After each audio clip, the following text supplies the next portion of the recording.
क्या ईश्वर का अस्तित्व है? बुद्ध कहानियां क्या ईश्वर है? गौतम बुद्ध के जीवन में एक बहुत ही अद्भुत घटना घटी।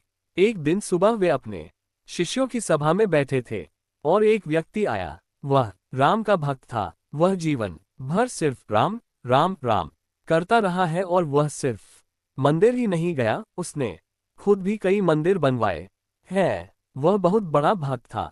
अब उम्र ढल रही थी और उसके मन में थोड़ा संदेह आया। मैं जीवन भर सिर्फ राम राम राम करता रहा हूँ। यहाँ बहुत से लोग हैं जो ईश्वर में विश्वास नहीं करते और फिर भी वे संसार में मौज मस्ती कर रहे हैं।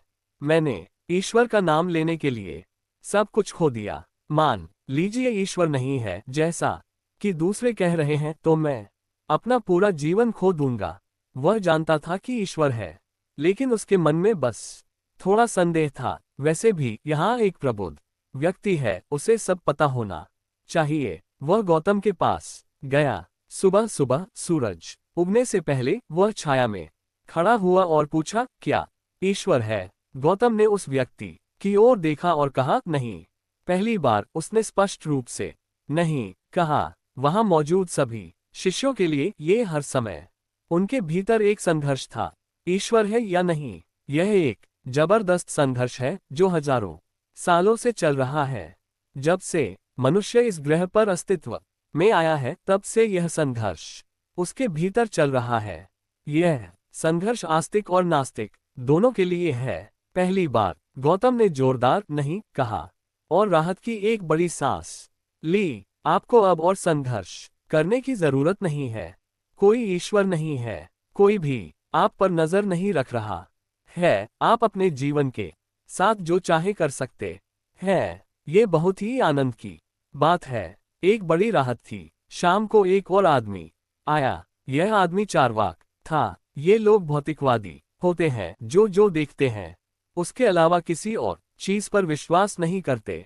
उस समय देश में पेशेवर चार्वाक हुआ करते थे। वे आपके शहर में आकर चुनौती देते थे, मैं आपको सिद्ध कर दूंगा कि ईश्वर नहीं है। अगर आप मुझे सिद्ध कर देंगे कि ईश्वर है तो मैं आपको इतना पैसा दूंगा, लेकिन अगर मैं आपको सिद्ध कर दूं कि ईश्वर नहीं है तो आपको मुझे इतना पैसा देना होगा।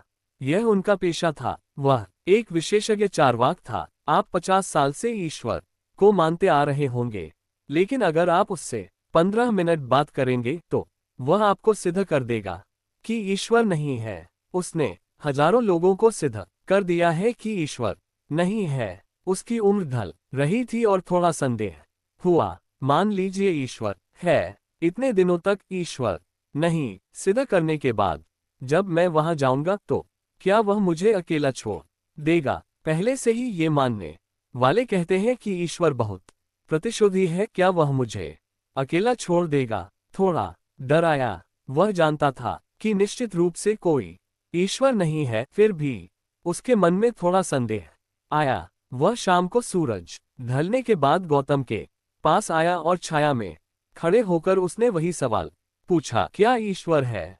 गौतम ने उस आदमी की तरफ देखा और कहा, हाँ। शिष्यों में फिर से उथल पुथल मच गई।